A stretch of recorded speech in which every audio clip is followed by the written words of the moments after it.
Bienvenidos. Quédate para un momento de reflexión de la palabra de Dios. No temas, porque yo estoy contigo, no desmayes, porque yo soy tu Dios que te fortalezco, siempre te ayudaré, siempre te sustentaré con la diestra de mi justicia.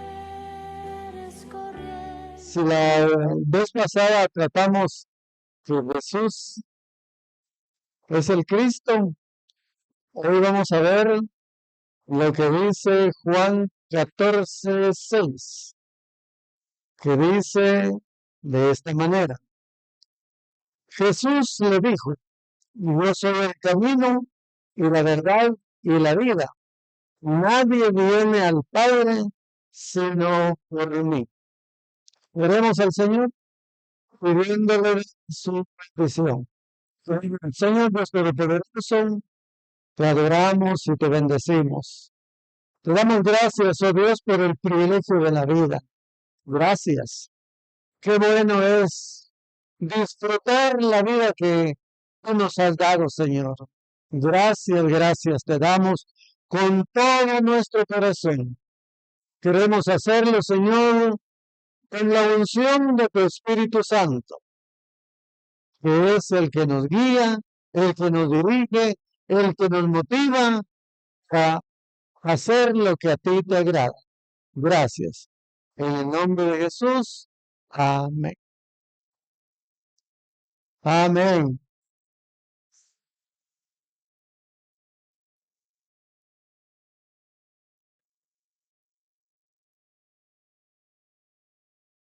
Esta escritura es la que el Señor Jesús le dijo a los discípulos cuando estaban ellos necesitados de conocer por dónde caminar.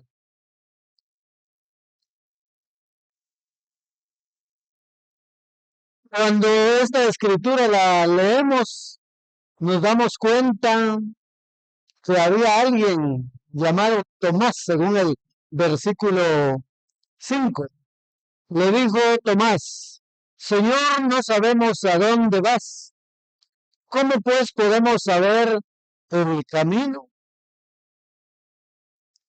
En aquel tiempo no se podía pensar y decir, bueno, ¿por qué no usar Google Maps o Waze?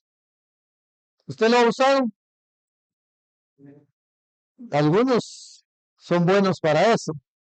Pero en aquel tiempo Tomás no tenía esa tecnología como para poner ahí en su celular y poder decir por aquí, por acá, al lado derecho, cada 3 cuadras, cruce a la izquierda. No había forma de hacerlo. Y por supuesto los discípulos no sabían cómo llegar al cielo. Hoy en este tiempo nosotros también, cuando vamos a algún lugar, a manera de ilustración, alguien nos pide que nos encontremos en el aeropuerto, y ahí en el aeropuerto le dice, por favor, quiero que usted me lleve a Sabana Arriba. Y usted dice, ¿y eso dónde es? ¿Eso dónde es? El que va a Sabana Arriba sí conoce, pero el que va a conducir el vehículo y va a llevar a la persona no conoce. ¿Cuántos conocen Sabana Arriba? Hay algunos que sí, otros que no, tendrían el problema de Tomás, que no saben el camino. Ese es para efectos de ilustración. Pues ahí por la calzada de La Paz, ahí ven 4 caminos, al lado derecho, usted llega a Sabana Arriba. Pero Tomás no sabía a dónde llegar, y por eso fue que él dijo, según el versículo 5, el versículo 4, y sabéis a dónde voy y sabéis el camino, les dice Jesús.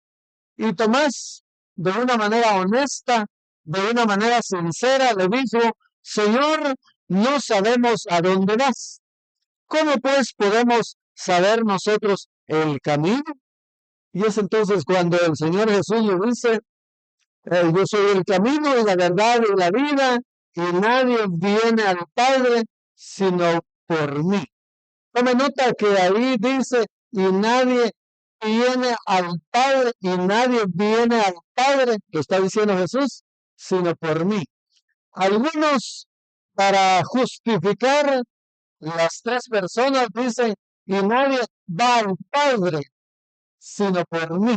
Eso es nada más para efecto de justificación. Pero aquí la Escritura dice, y nadie viene al Padre, sino por mí.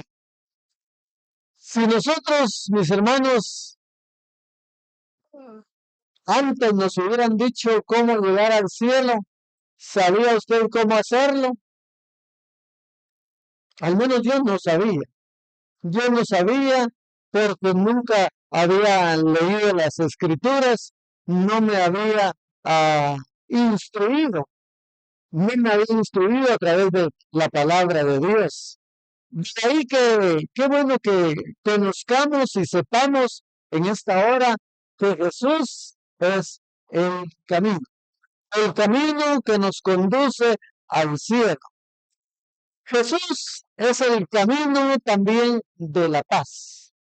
Jesús es el camino de la paz. Y Romanos capítulo 5, en el versículo 1, bueno, lo cuenta Pablo cuando le escribe a los romanos. Romanos capítulo 5 y versículo 1. Necesitamos conocer estas escrituras para que de esta manera nosotros vayamos sabiendo cuál es el camino cuando nos lo pregunte. Romanos capítulo, ¿lo digo? ¿Cuál camino? El capítulo 5, si están atentos entonces. Romanos capítulo 5 y versículo 1 dice, justificados pues por la fe, tenemos paz para con Dios, ahora lo que sigue, por medio de nuestro Señor Jesucristo. De manera que sí es cierto lo que Pablo dice, que Jesús es el camino. Nosotros también lo debemos de saber, debemos de recordarlo para no perdernos en el transcurso del camino. Ya lo había dicho Jesús también en Juan, en el capítulo 14 y en el versículo 27. Juan 14, 27. Aquí dice, la paz os dejo, mi paz os doy, yo no os la doy como el mundo la da, no se turbe vuestro corazón, ni tenga miedo. Hermanos, cuando no conocemos el camino, yo no sé si a usted le ha pasado, pero sí se turba uno. Siente preocupación, siente temor y qué bueno es conocer el camino entonces. Qué bueno es conocer el camino y no desviarnos, porque no sé si les conté en una ocasión, unos amigos dijeron que ellos querían ir a los Estados Unidos y me pidieron algunas instrucciones, alguna orientación y les dije, ¿verdad?, cuál era la ruta que ellos deberían de tomar para el regreso. Se fueron en avión y se iban a regresar por tierra y les dije qué ruta iban a tomar, la ruta 10. Y les dije que procuraran no salirse de la ruta, no salirse del camino, porque si ellos tomaban un exit, que quiere decir salida, se iban a perder. Pero ellos dijeron, ya tomamos bien en cuenta todo esto. Y ellos se fueron. Y cuando tomaron la ruta 10, ellos venían y caminaban y caminaban y caminaban. Y el otro le dice, ¿pero por qué tanto caminar? ¿Y por qué no tomamos un atajo? Decimos nosotros. ¿Por qué no tomamos un desvío? Y le dijo, no, David dijo que nos viniéramos por este lugar. No, le dijo, mira, y hay un lugar que nos puede llevar. Y se metieron a ese éxito. ¿Y qué cree que pasó? iban de regreso. Iban de regreso y eso puede ocurrirle a cualquiera también en esta tierra al no conocer el camino, bíblicamente hablando, a no saber lo que el Señor Jesús dijo: yo soy el camino, la verdad y la vida. Y entonces, qué bueno es que nosotros conozcamos el camino que nos conduce a la paz.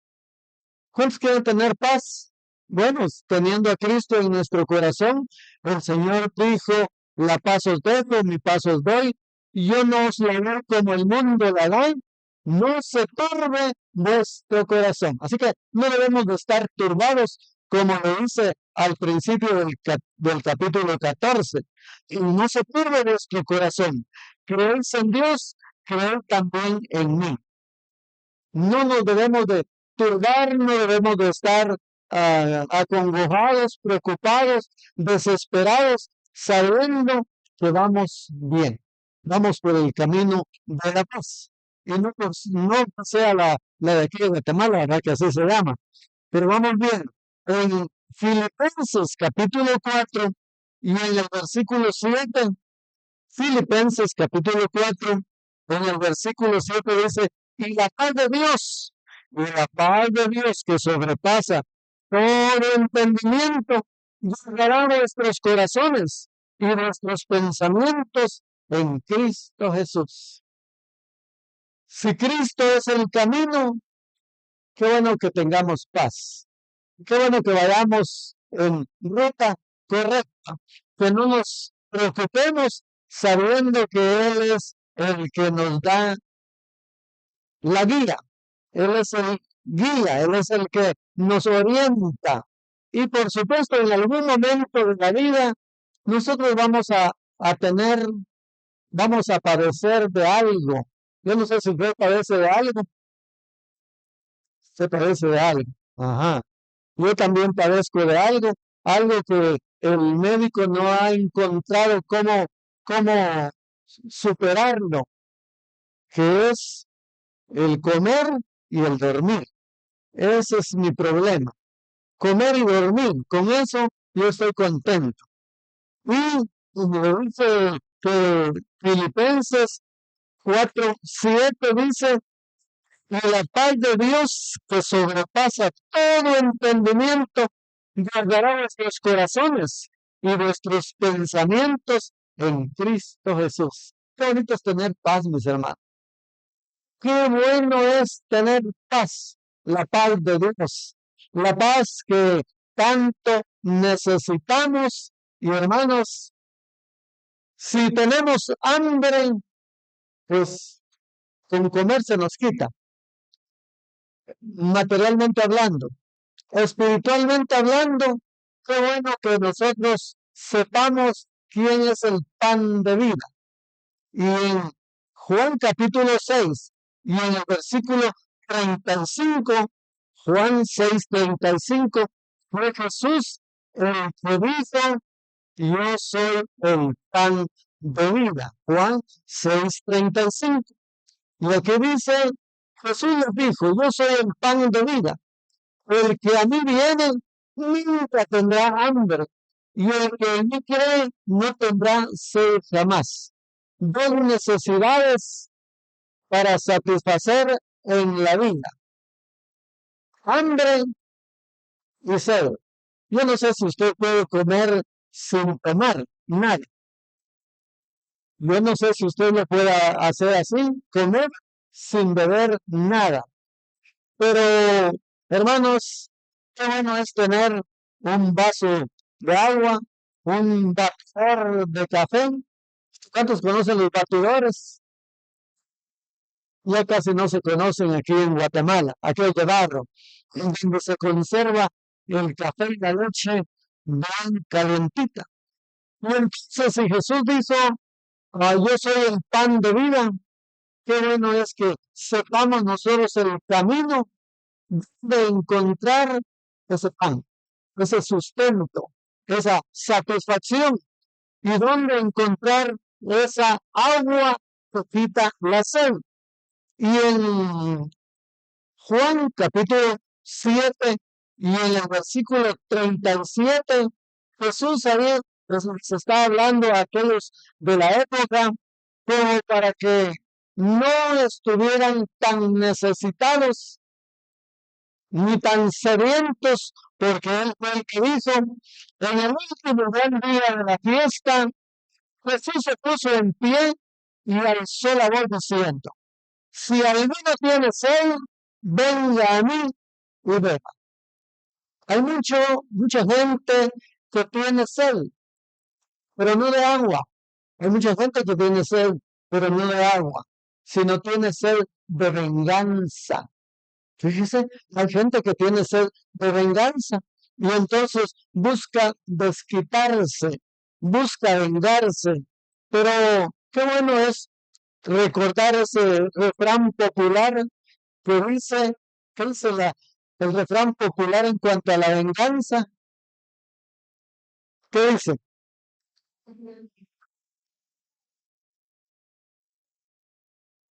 Hablaron tantos que solo oí un murmullo. Pero ¿qué es lo que la venganza? ¿Cuál es el refrán en cuanto a la venganza?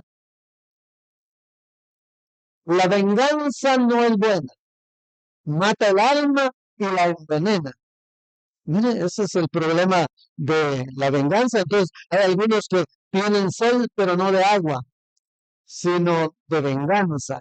Y el Señor fue el que dijo, el que cree en mí, como dice la Escritura, de su interior correrán ríos de agua viva. Oiga, de su interior. Imagínese usted un río, no de esos contaminados, como el de los ríos Platanitos, dice que está, pero bien contaminado. Y el de los plátanos, a donde íbamos allá, se conoce como el de los plátanos, íbamos a hacer bautizos, a recrearnos, a bañarnos, y algunos se ponían a pescar. Un río tan bonito. Pero hermanos, cuando aquí habla de un río que corre por el interior de nuestro ser, se refiere al Espíritu de Dios. Así lo dice aquí. Esto dijo el versículo 39, esto dijo del Espíritu que deben de recibir los que creyesen en Él, los que creyesen en Él. Es decir, las personas que hemos recibido a Cristo en nuestro corazón, hemos experimentado esa bendición de tener el Espíritu de Dios en nuestra vida. El mundo no lo puede hacer. ¿Por qué razón? Porque ellos no creen. Esto lo dijo del Espíritu que habían de recibir los que creyesen en Él. ¿Cuántos ya creyeron en Él? En Cristo Jesús. ¿Y cuántos ya se bautizaron? ¿Será que hay alguno que no se ha bautizado aquí? Levanten la mano. Si hay alguno que no se ha bautizado, todos. Ah, no, ya, así me está haciendo Saúl. Él no se ha bautizado, dice. No es que bueno que Saúl reconozca y entonces él dice, yo también me quiero bautizar. Yo ya creí, pero también me quiero bautizar. Esto es el Espíritu que habían de recibir los que creyesen en Él, pues aún no había venido el Espíritu Santo, porque Jesús no había sido aún glorificado. Vean que cuando nosotros sentimos esa necesidad, esa sed, pues el Señor nos invita a que nos acerquemos a Él. Y me gusta lo que dice Juan 36:37. El que a mí viene, yo no le echo fuera. El que a mí viene, yo no le echo fuera. Eso es lo que dice Juan 6:37 en la segunda parte. Y entonces, qué bueno es que usted y yo hemos venido a Él, hemos encontrado el camino, porque Jesús es el camino, y ahora aquí estamos disfrutando de la vida cristiana. La vida cristiana, mis hermanos, es para disfrutarla. La vida cristiana es para decir, qué bueno es Dios. ¿Cómo fue que a mí me invitó? ¿Cómo fue que se fijó en mí? Como dice Filipenses 1:6, dice, estoy convencido, persuadido, el que comenzó la buena obra, él la perfeccionará. Quiere decir que somos cristianos en construcción. en proceso. Y entonces, si él así lo dice, la vida cristiana es de felicidad, es de gozo, porque cuando nosotros leemos el libro de los Hechos de los Apóstoles, capítulo 8, en el versículo 26, ahí se nos cuenta del eunuco. Usted ya sabe quién era ese eunuco. ¿Alguien no sabe quién era el eunuco? ¿Alguien no sabe? Todos. Todos lo saben. Y entonces, como ustedes lo saben, le voy a preguntar quién era él, porque usted ya lo sabe. No levantó la mano. Entonces, como usted es una persona honesta, como usted es una persona sincera, Saúl, ¿quién era el eunuco?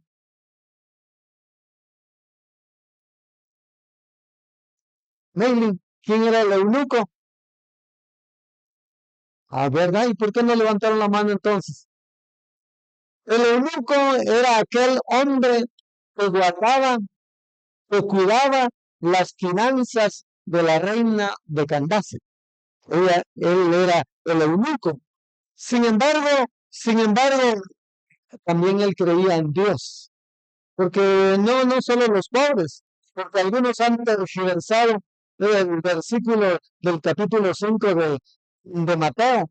Bienaventurados los pobres, porque de ellos es el reino de los cielos. Lo dicen de esa manera, pero ese versículo no dice así. ¿Cómo dice, hermana? Usted, ¿cómo es que dice? Ah, pues ahora lo va a recordar y lo va a subrayar y ya no se le olvidará jamás. Bienaventurados los pobres en espíritu, porque de los tales es el reino de los cielos. Solo una palabra le quitan para justificar que solo nosotros los que no tenemos dinero somos los bienaventurados los pobres. No, pero también los ricos, los que tienen dinero son bienaventurados, porque este hombre, dice que él también venía para adorar a Dios. Fíjese, no era una persona intelectual, era una persona preparada, porque equivalía a ser el ministro de finanzas de nuestra época. Así lo dice en Hechos 8:26. Un ángel del Señor habló a Felipe diciendo: levántate y ve hacia el sur, por el camino que desciende de Jerusalén a Gaza, el cual es desierto. Entonces él se levantó y fue, y sucedió que un etíope, eunuco, funcionario, oiga, era funcionario, no era cualquier persona, eunuco funcionario de Candace, reina de los etíopes, el cual estaba sobre todos sus tesoros y había venido a Jerusalén para adorar. Así que las personas, funcionarios de cualquier país, también están invitados para adorar a Dios, como lo hacemos los pobres en espíritu. Entonces, él iba leyendo el capítulo 53 de Isaías. Y entonces él preguntó: ¿a quién se refiere este hombre? ¿Habla de sí mismo o habla de alguien más? Preguntó el eunuco. Y entonces Felipe le instruyó, le enseñó, porque la petición de aquel hombre fue: por favor, quédate conmigo y enséñame, porque, ¿y cómo podré? Pues él en el 31, ¿y cómo podré si alguno no me enseñara? Y rogó a Felipe que subiese y se sentara con él. Y entonces ya le explica a Felipe que se trata de Jesús. Le empieza a explicar, fue el momento que llegan a un cierto lugar donde había agua.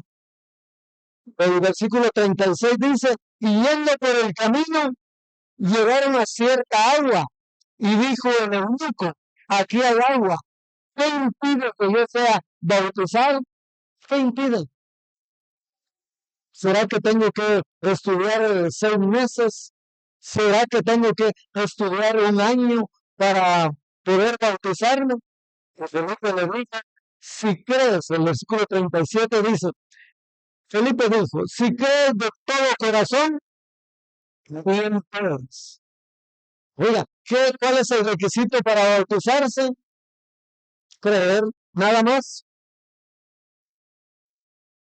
Si crees, bien puedes. Entonces el eunuco mandó parar el carro, por decir de un hombre que tenía autoridad. Él le mandó al que iba conduciendo el carruaje, no eran carros como los que ahora conocemos, era un carruaje, alado por caballos de seguro. Pero le dijo al que guiaba los caballos, para allí en ese lugar donde hay agua. Y dice en el versículo 36, y yendo por el camino llegaron a cierta agua, y dijo el eunuco, aquí hay agua, ¿qué impide que yo sea bautizado? Y Felipe dijo, si crees de todo corazón, bien puedes. Y respondiendo dijo, creo que Jesucristo es el Hijo de Dios. Creo que Jesucristo es el Hijo de Dios. En la enseñanza pasada vimos que Jesús, el Cristo, así es como se le conoce también, que es el mismo Dios. Y entonces ya dice en el versículo 38, y lo mandó parar el carro y descendieron ambos al agua, Felipe y el eunuco, y le bautizó. Y le bautizó.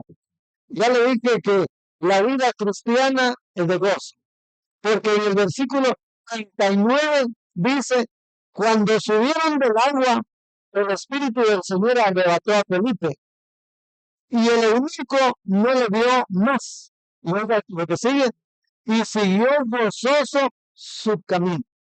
Y siguió gozoso su camino. La vida cristiana, mis hermanos, debe ser de gozo. La vida cristiana debe ser de alegría. Por eso es que nuestro hermano David, ¿quién era nuestro hermano David? ¿Qué posición tenía nuestro hermano David, el salmista? Él era el rey, pero un día él también, como cualquiera de nosotros, fracasó, espiritualmente hablando. Y usted sabe la historia. Entonces, él se sintió triste. Ahí es donde se evidencia o se ven los frutos de la vida espiritual de una persona. Dice que David, el rey David, se entristeció y se arrepintió. De ahí que él escribe el capítulo 51 de los Salmos. Él escribe el capítulo 51 del libro de los Salmos como para expresar su arrepentimiento porque no se sentía bien. Por eso él dice, ten piedad de mí, Dios, conforme a tu misericordia, conforme a la multitud de tus piedades, borra mis rebeliones. ¿Quiénes, mis hermanos? Hablaba ayer con alguien que usted no creería que alguien pueda maltratar a Dios porque ha tenido alguna situación difícil en su vida. Nosotros lo vimos a algunas personas, en una persona cristiana, pero el esposo falleció y ella se sintió tan mal, pero tan mal, que en la noche del velorio, delante de toda la gente, ella profería palabras grotescas en contra de Dios. Eso lógicamente entristece, decían anoche, al Espíritu Santo. Y ella murió de una manera triste, de una manera lamentable. Y entonces David, el rey David, aquí ya vemos que había pecado en contra de Dios por haber adulterado con Betsabé.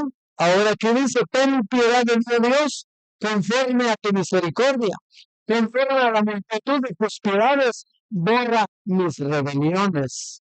Lávame más y más de mi maldad y limpia de mi pecado. Y limpia de mi pecado. Límpiame de mi pecado. Porque yo reconozco mis rebeliones y mi pecado está siempre delante de mí. Contra ti solo he pecado y he hecho lo malo delante de tus ojos, para que sea reconocido justo en tu palabra. David se sentía mal, se sentía triste. Es entonces cuando él, en el versículo 12 del Salmo 51, expresa lo que le hacía falta. Dice: vuélveme el gozo de tu salvación y espíritu noble me sustente. Quiere decir entonces que está confirmado que la vida cristiana debe ser de gozo, mis hermanos.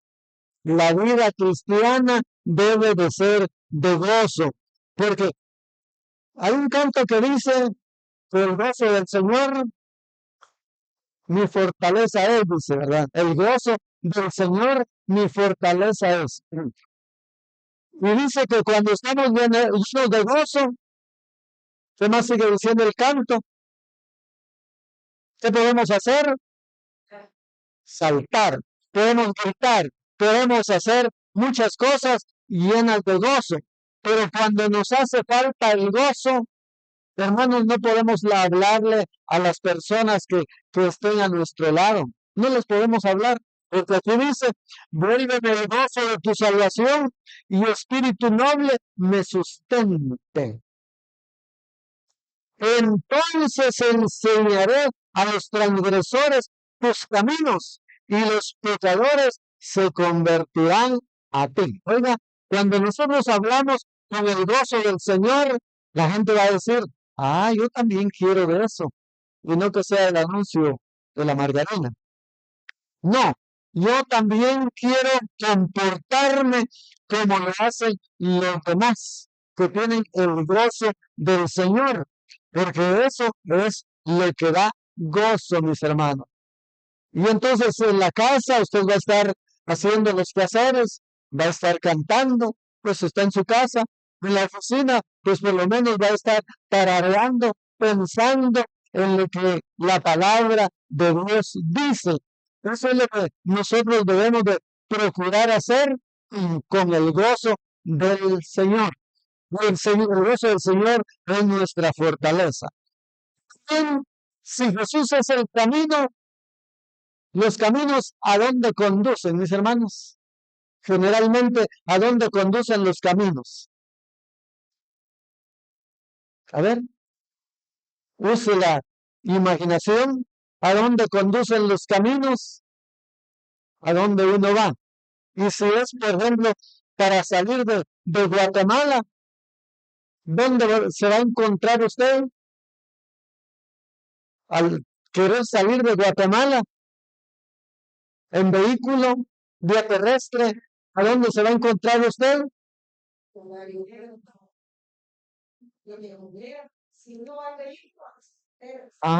Y las fronteras son una puerta. Las fronteras son una puerta, y entonces Jesús es el camino que nos conduce a la puerta. Y dice la escritura de Romanos 5:2. Romanos 5:2 dice que Él es la puerta que nos conduce al cielo. Romanos 5:2. Romanos 5:2 dice: por quien también tenemos entrada, oiga, por quien también tenemos entrada por la fe a esta gracia, en la cual estamos firmes y nos gloriamos en la esperanza de la gloria de Dios. Jesucristo es la puerta que nos conduce al cielo.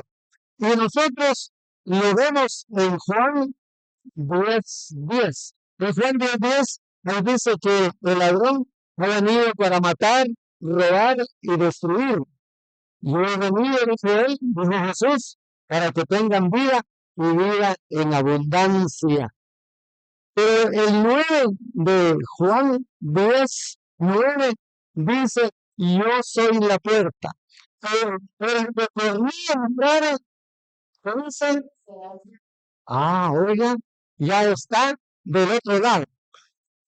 Yo soy la puerta, el que por mí entrare será salvo, y entrará y saldrá y hallará pastos, satisfacción, encontrará lo que tiene, de lo que tiene necesidad. ¿Sabe usted que en la antigüedad también habían, no se le conocían como embajadas, como las que ahora tenemos, pero se le conocían ciudades donde alguien había matado involuntariamente y era perseguido, se iba a una de esas ciudades que servían de protección, como las que ahora tenemos, las embajadas. ¿Qué es lo que hace una persona que es perseguida políticamente? ¿Qué es lo que hace una persona perseguida políticamente? Solicita asilo y lo hace en una de las embajadas. Lo hace en una de las embajadas porque ese pedazo de tierra donde está construida una embajada, ahí es parte del país de esa embajada. Por ejemplo, Estados Unidos, que está aquí ¿dónde está la embajada? No, ya no está ahí. Ya no está ahí. Ahora está en Ciudad Cayala, allá por Cayala, para su información. Usted que va a llevar a alguien ahí, no le va a llevar a la zona 10. Entonces, allí se refugia la persona y de ahí el país que la persigue no lo puede perseguir más porque está protegido. Y entonces, pero tuvo que haber pasado una puerta. Tuvo que haber pasado una puerta y aquí dice que Jesús es la puerta. Juan 10:9. Yo soy la puerta, el que por mí entrare será salvo, y entrará y saldrá y hallará pastos. Dice que si Dios con nosotros, ¿quién contra nosotros? Si Dios con nosotros, ¿quién contra nosotros? Quiere decir, mis hermanos, nosotros estamos asilados. El sinónimo de asilados, de asilo, el sinónimo, refugiados, protegidos, y qué bueno que nosotros estemos protegidos. Como dice, ¿protegidos de quién? ¿Protegidos de quién? ¿Ah? ¿Protegidos de quién? Del enemigo. Protegidos del enemigo. En Isaías 54:17 dice, oiga lo que dice, ningún arma forjada contra ti prosperará. ¿Quiénes son los que levantan arma contra nosotros?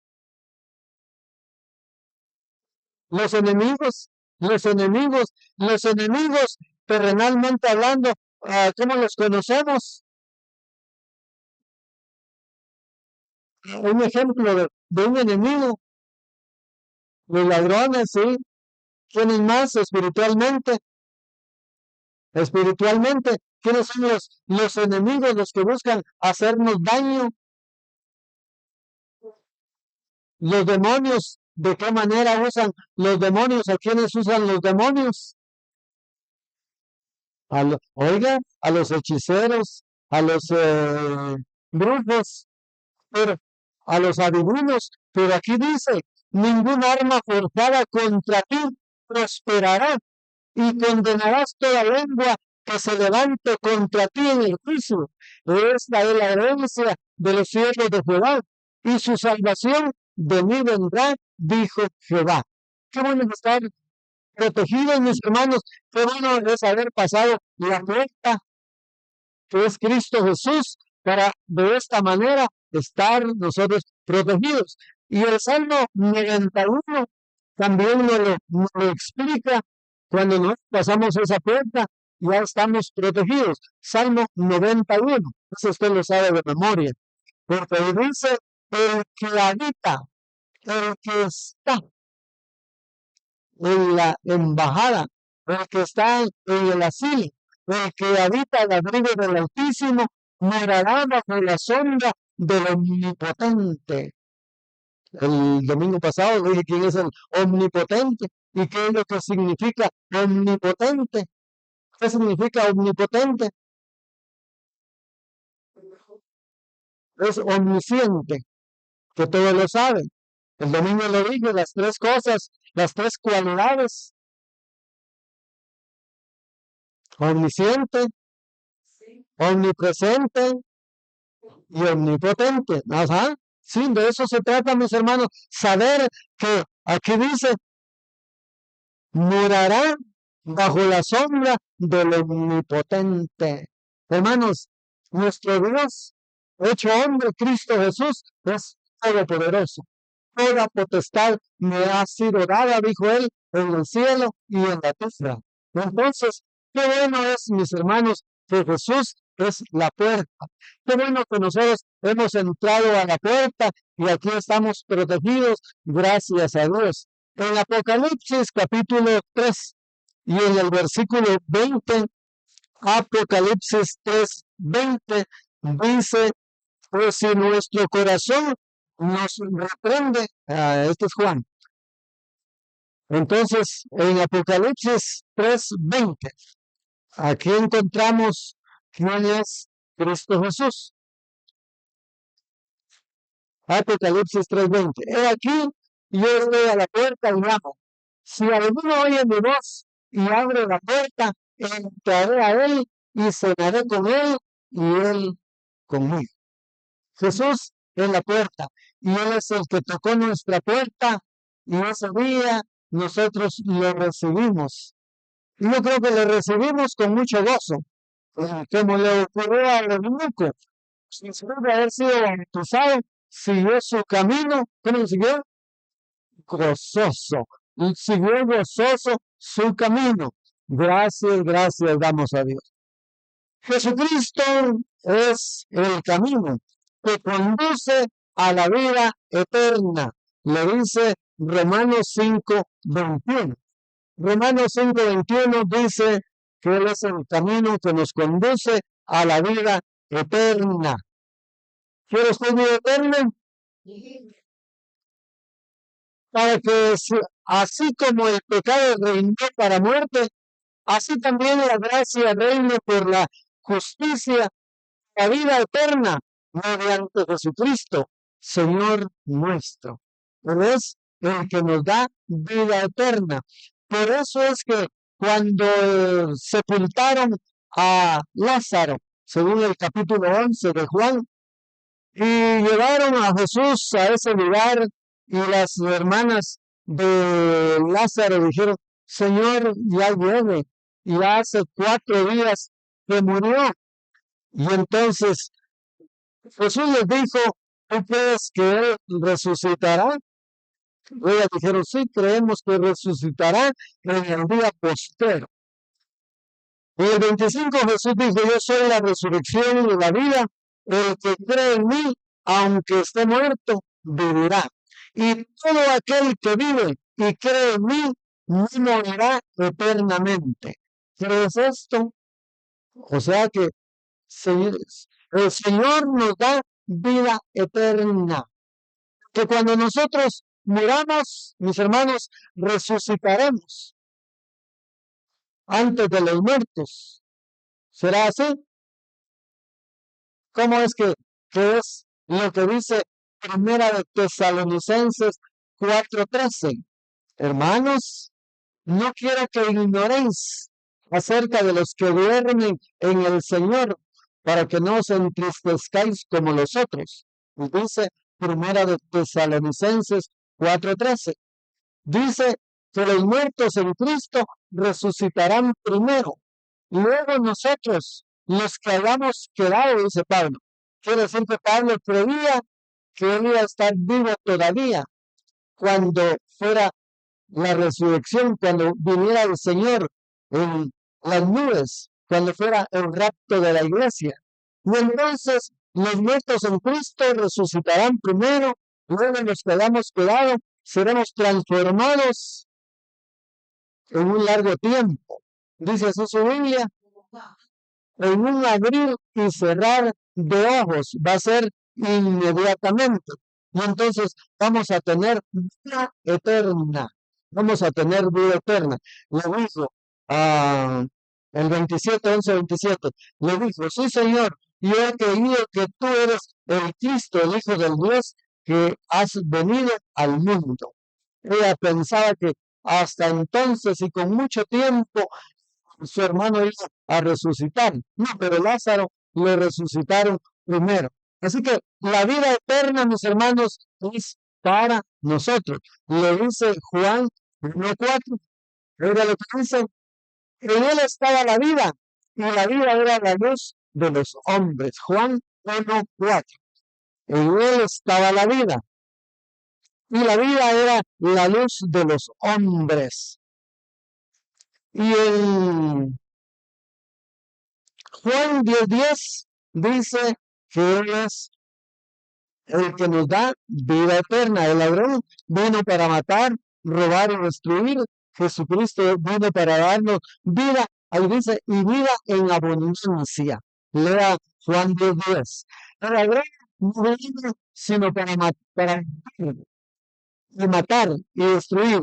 Yo he venido para que tengan vida y para que la tengan en abundancia. Eso es sinónimo de vida eterna.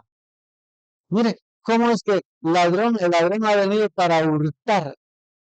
El ladrón ha venido para hurtar. ¿Qué diferencia hay entre hurtar y robar? ¿Alguien sabe?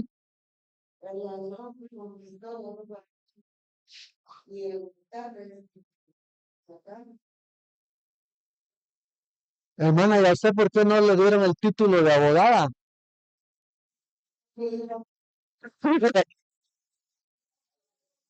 Fíjese que qué bueno es que juntos aprendamos. Robar es con violencia. La hermana está con pistolas. Eso es violencia. O sea, con arma de fuego o con arma blanca, con cuchillo. Lo están robando, la están violentando a la persona. Eso es robar.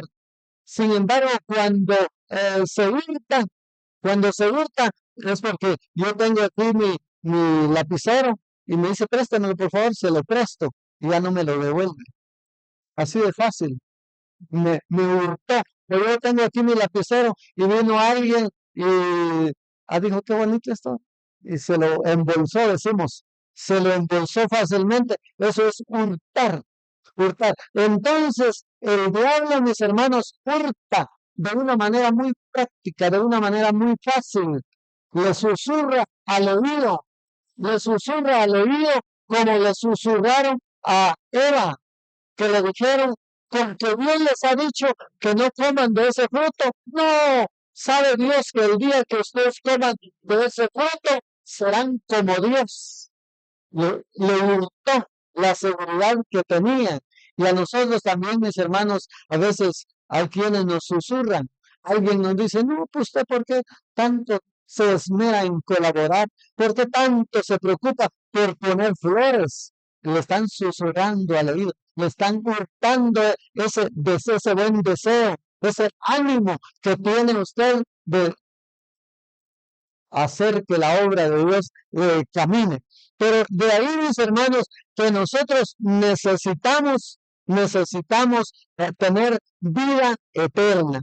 En Efesios capítulo 2 y en el versículo 1, mire cómo era que nosotros caminábamos. Efesios 2:1. Nosotros estábamos, mis hermanos, viviendo de una manera triste. Efesios 2:1, después de Gálatas, después de Corintios está Gálatas y luego Efesios 2:1. Y Él os dio vida a vosotros cuando estabais muertos en vuestros delitos y pecados. O sea, ¿cómo era que estábamos muertos en nuestros delitos y pecados? Qué bueno que Él nos ha dado vida, mis hermanos, porque Jesús es el camino. Hermanos, seguir un camino donde esté bien visualizado, donde haya buenas vallas publicitarias, donde esté bien identificado el camino, cuál es el que le lleva a la derecha y cuál es el que le lleva a la izquierda. ¿Cómo se llama todo eso? Las señales de tránsito. Qué bueno nosotros tener una buena señalización en la palabra de Dios. Qué bueno es que nosotros sepamos exactamente el camino, porque aquí dice, y él os dio vida a vosotros cuando estabais muertos en vuestros delitos y pecados. Así era como estábamos. Y qué bueno que encontramos el camino, mis hermanos. Qué bueno que encontramos el camino, porque Jesucristo es el camino, la verdad y la vida, y nadie viene al Padre sino por Él. Y entonces, mis hermanos, Él es el que nos conduce a la verdad. Él es el que nos conduce a la verdad. Él es el que nos guía para dónde saciar nuestra sed. Ya dije, Juan 7:37, cuando Él dice que Él es el agua de vida. Y si nosotros la encontramos, mis hermanos, ya no tenemos por qué andar, decimos, a tientas. Ya no tenemos por qué andar perdidos, porque ya encontramos el camino que es Cristo Jesús.